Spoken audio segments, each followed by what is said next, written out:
Hello दोस्तों, स्वागत है आपका all in one YouTube channel पर।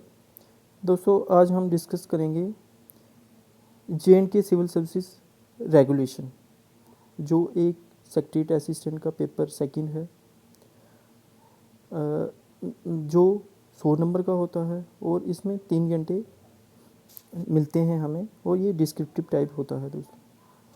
इसके बाद दोस्तों इसमें डिस्कस करेंगे हम इसके जो डिफरेंट पार्ट हैं। ये पार्ट्स, जो इसका पहला पार्ट्स है, जो उसमें क्या है, जे.एंड.के सिविल सर्विसेज रेगुलेशन।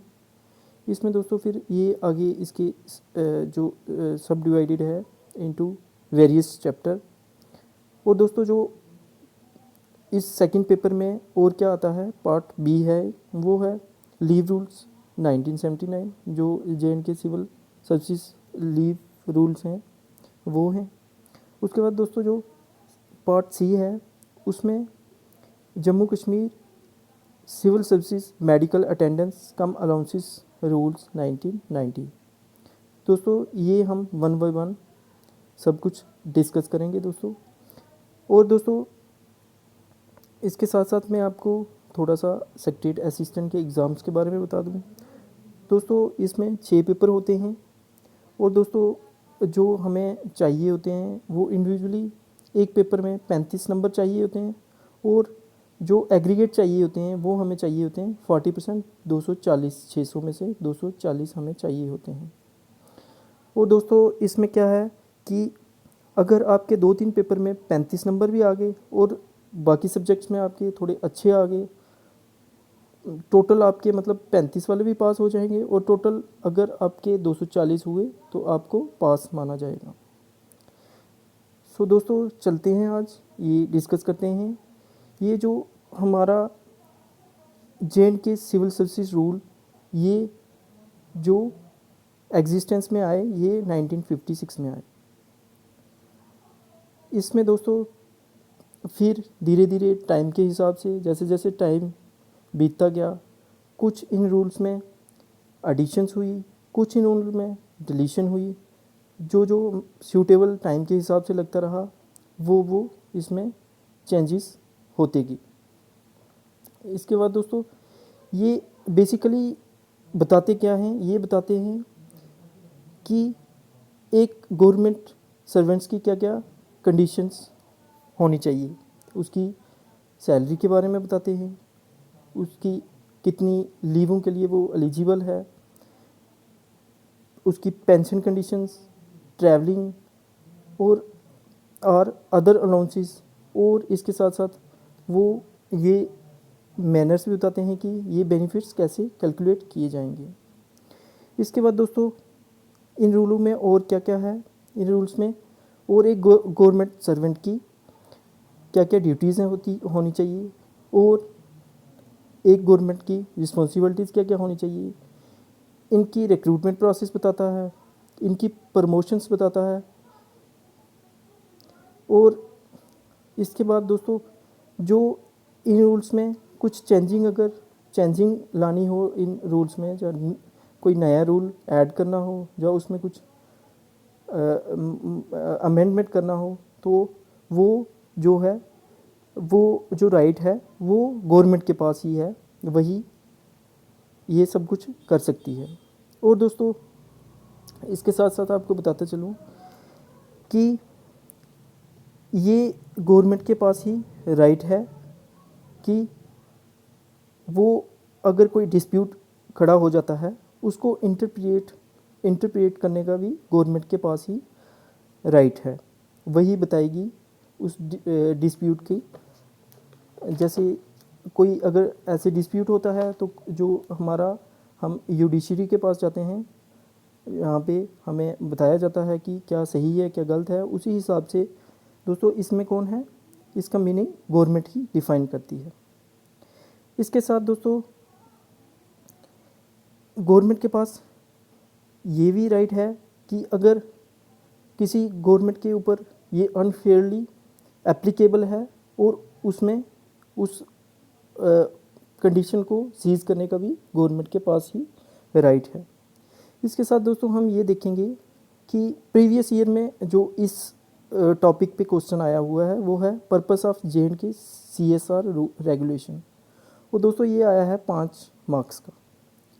अब दोस्तों हम इसमें मतलब किस प्रकार के क्वेश्चन पेपर में आ सकते हैं, ये एक मैंने एक्सपेक्टेड क्वेश्चन बनाया है जिससे आपको थोड़ा सा अंदाज़ा हो जाए कि इस हिसाब से भी पेपर में पूछ सकते हैं क्वेश्चन। जैसे explain the relevant provisions of CSR in respect of changing और इंटरप्रेटिंग रूल। दोस्तों जो सेकंड टॉपिक है वो हम ये देखेंगे कि एक गवर्नमेंट सर्वेंट्स क्या क्या क्लेम कर सकता है जो अंडर रूल हैं CSR में। दोस्तों इसमें सबसे पहले वो अपनी वेजेस और अलाउंसेस को जो उसने काम किया होता है वो क्लेम कर सकता है। इसके बाद दोस्तों वो जो लीव जो अकॉर्डिंग टू जो लीव रूल्स हैं उनके हिसाब से वो छुट्टी के लिए भी क्लेम कर सकता है। इसके बाद दोस्तों जब वो रिटायर हो जाता है एक गवर्नमेंट ऑफिसर या गवर्नमेंट सर्वेंट, गेस्टेड और नॉन गेस्टेड, तो वो क्या करता है, पेंशन के लिए भी अप्लाई क्लेम कर सकता है। इसके बाद दोस्तों वो ट्रैवलिंग अलाउंस के लिए क्लेम कर सकता है। जैसा कि दोस्तों जो भी वो गवर्नमेंट के काम के लिए कहीं पे जाएगा उसको वो ट्रैवलिंग अलाउंसेस भी दिए जाएंगे। और एक दूसरे केस में जब एक गवर्नमेंट एक जगह से दूसरी जगह पे ट्रांसफ़र होता है उस केस में भी उसको ट्रैवलिंग अलाउंस दिए जाते हैं। अब दोस्तों देखते हैं कि प्रीवियस ईयर में ये क्वेश्चन आया हुआ है, how is an officers claim to pay leave pension and travelling allowance regulated. दोस्तों ये 20 नंबर का आया हुआ है। और इसके साथ दोस्तों हम देखेंगे कि इसमें किस प्रकार का और क्वेश्चन बन सकते हैं। जैसे what are the various provisions of CSR which apply to various claims of an officer. एक बात मैं आपको दोस्तों बताता चलूँ कि हम जो टॉपिक यहाँ पे पढ़ेंगे उसके मैं आपको जो प्रीवियस ईयर क्वेश्चंस होते हैं वो भी बता दूंगा, कितने मार्क्स का आया है और कितने आए हैं उस टॉपिक पर्टिकुलर टॉपिक में, और कौन कौन से क्वेश्चन बन सकते हैं वहाँ से, तो वो मैं आपको नोट करवाता रहूँगा। इसके बाद दोस्तों हम जो नेक्स्ट टॉपिक है जो चैप्टर सेकंड डेफिनेशंस हैं। दोस्तों डेफिनेशंस के बारे में आपको बता दूं कि ये बहुत इम्पॉर्टेंट हैं और ये आती ही आती हैं लगभग 20 नंबर की हर पेपर में। और दोस्तों इसमें क्या होता है, कई बार वो 10 डेफिनेशंस दे देंगे और उनमें से आपको चॉइस दे देंगे कि आपको इतनी करनी है, होंगी वो 20 नंबर की। जैसे 10 में से 8 करनी है आपको, तो वो एक जो बन जाएगी वो लगभग 2.5 नंबर की बन जाएगी। अगर कई बार ऐसे भी आता है कि 5 डेफिनेशंस दे दी जाती हैं और 5 की 5 आपको करनी होती हैं। इसलिए दोस्तों ये आपको कभी कभार ऐसा भी हो सकता है कि 10 डेफिनेशंस दी जाएं और ऐसा भी बोला जाए पेपर में कि 10 की 10 आपको करनी है। दोस्तों ये हम 1 बाय 1 सारी डेफिनेशंस इसमें डिस्कस करेंगे। दोस्तों सबसे पहले हम डेफिनेशन देखेंगे सब्सटेंटिव पे और उसके साथ देखेंगे बेसिक पे। ये दोनों पे हम देखेंगे कि क्या क्या इनके मतलब क्या क्या हैं। अब जब दोस्तों एक जो गवर्नमेंट सर्वेंट है वो अपॉइंट होता है एक परमानेंट पोस्ट पे या और सब्सटेंटिव पोस्ट पे वो होता है, सिलेक्ट अपॉइंटमेंट उसकी हो जाती है, तो वो ड्रा कर सकता है substantive pay due to reason of its substantive cadre. अब दोस्तों ये जो इसमें जो as per article 27B of J&K CSR ये रूल है। और इसके साथ दोस्तों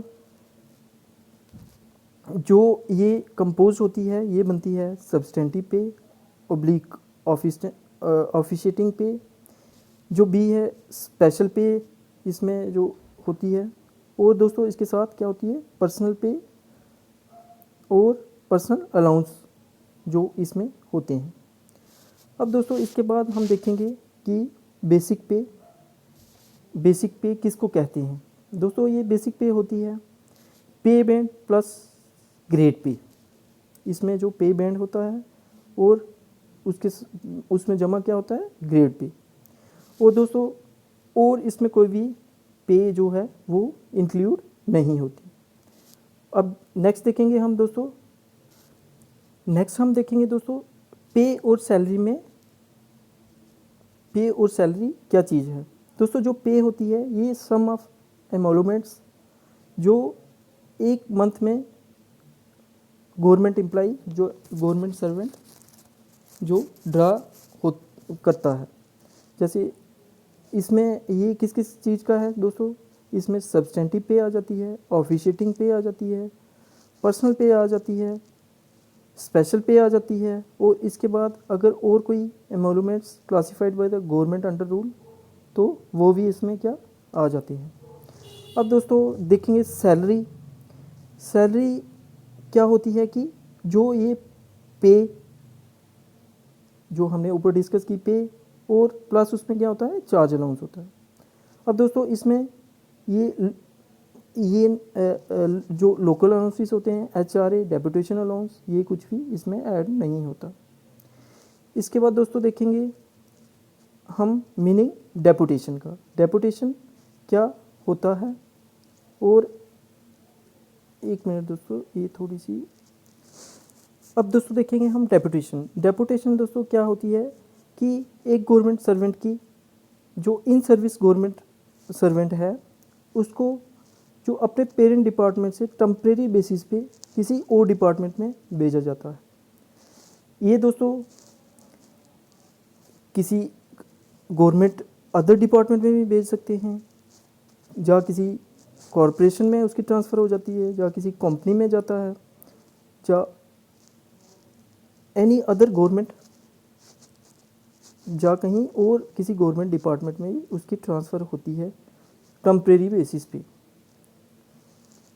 और दोस्तों इसके बारे में आपको और भी मैं बता दूं दोस्तों, ये या तो 2 साल का हो सकता है या 3 साल का हो सकता है, और ये 5 साल के ऊपर एक्सटेंड नहीं किया जाता सर। इसके बाद दोस्तों इसमें आपको एक डेपुटेशन अलाउंस मिलता है, वो क्या होता है, जहाँ 5% होता है और जहाँ मैक्सिमम टू 9,000, जो भी इसमें मिनिमम वैल्यू होगी जो इसकी, वही एक गवर्नमेंट को जो डेपुटेशन पे जो गवर्नमेंट एम्प्लॉय जाएगा उसको दिया जाएगा।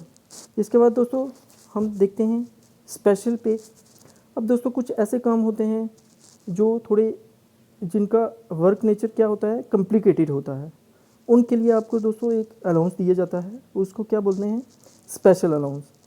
और ये दोस्तों इसकी एग्जांपल आ जाती हैं, जैसे डिप्टी कमिश्नर आ जाता है, या सेक्रेटरीट जो सेक्रेटरी होता है सेक्रेटरीट में, ये उनको दिया जाता है। ये इसकी एग्जांपल्स हैं।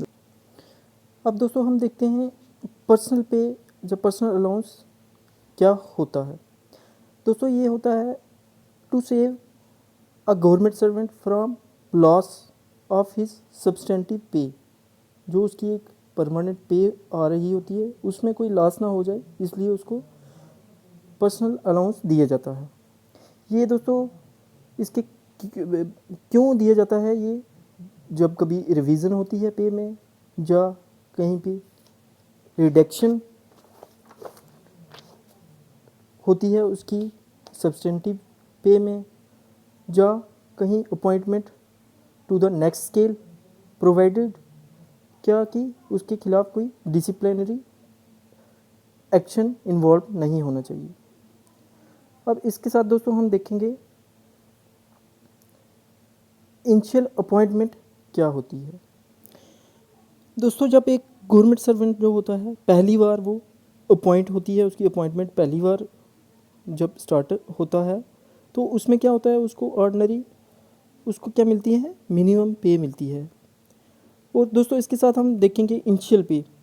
इनिशियल पे क्या होती है दोस्तों, जब एक गवर्नमेंट जो सर्वेंट होता है वो उसकी जॉब ज्वाइन करता है, उसके बाद जो उसको सैलरी मिलती है वो मिनिमम मिलती है, जो मिनिमम उसका स्केल या लेवल होता है उसी पे उसको सैलरी दी जाती है। और इसके साथ उसको क्या अदर अलाउंसेस भी दिए जाते हैं।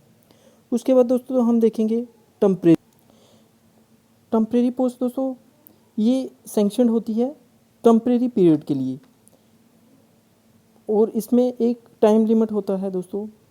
और ये जैसे एग्जांपल हम ले लेते हैं, 5 साल के लिए होती है या 10 साल के लिए होती है, इसको हम क्या कहते हैं, टेम्परेरी पोस्ट कहते हैं।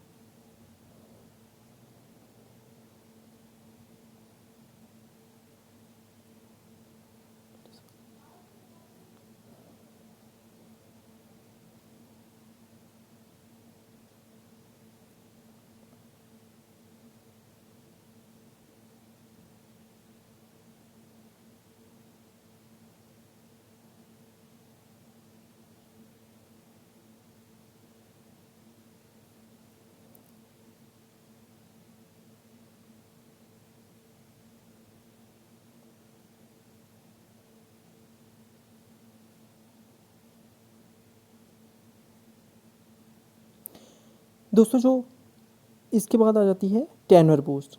दोस्तों टेन्योर पोस्ट में क्या होता है कि ये होती तो परमानेंट पोस्ट है, लेकिन ये सिर्फ इंडिविजुअल के लिए होती है।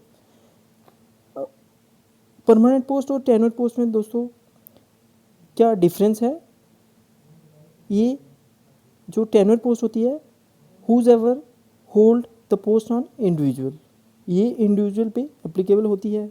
जैसे हम इसकी एग्जांपल देखते हैं, a member in PSC, a member in any board. अब इसके बाद दोस्तों देखते हैं हम जो परमानेंट पोस्ट है वो क्या होती है। दोस्तों ये एक अनलिमिटेड पीरियड के लिए होती है, और ये गवर्नमेंट अनलिमिटेड पीरियड के लिए इसको होल्ड करता है। और दोस्तों ये क्या सब्सटेंटिव जब परमानेंट वैकेंसी पे होती है। और दोस्तों ये एक गवर्नमेंट एम्प्लॉय इसको तब तक होल्ड कर सकता है जब तक उसकी रिटायरमेंट नहीं होती, जब वो पोस्ट एबॉलिश्ड नहीं होती। इसके बाद दोस्तों हम देखेंगे इसके बाद दोस्तों ये टेम्परेरी जो अपॉइंटमेंट होती है, ये क्या होता है, एक सर्टेन स्पेसिफाइड पीरियड के लिए होती है। और दोस्तों जो गवर्नमेंट सर्वेंट होता है वो इसको होल्ड इंटायर जो टेन्योर होता है उसमें होल्ड कर सकता है। और दोस्तों ये टेन्योर जो होता है ये can not be put to an end, और ये मतलब इसका एंड नहीं होता तब तक इसका एंड नहीं होता जब तक एक गवर्नमेंट को जो सर्वेंट होता है उसको कोई पनिशमेंट मिली है, उसका डिसमिसल हुआ है या उसका रिमूवल हुआ है सर्विस से। इसके बाद दोस्तों हम देखते हैं क्वासी परमानेंट। दोस्तों जब एक परमानेंट एम्प्लॉय को 3 साल पूरे हो जाते हैं, उसके बाद उसकी सर्विस को उसको क्या बोलते हैं, क्वासी परमानेंट। इसके बाद दोस्तों हम देखेंगे प्रोबेशनर और ऑन प्रोबेशन में क्या फ़र्क है। दोस्तों जब एक गवर्नमेंट एम्प्लॉय रिक्रूट होता है कम्पिटिटिव एग्ज़ाम पास करके, और उसका जो कोटा होता है वो डायरेक्ट रिक्रूटमेंट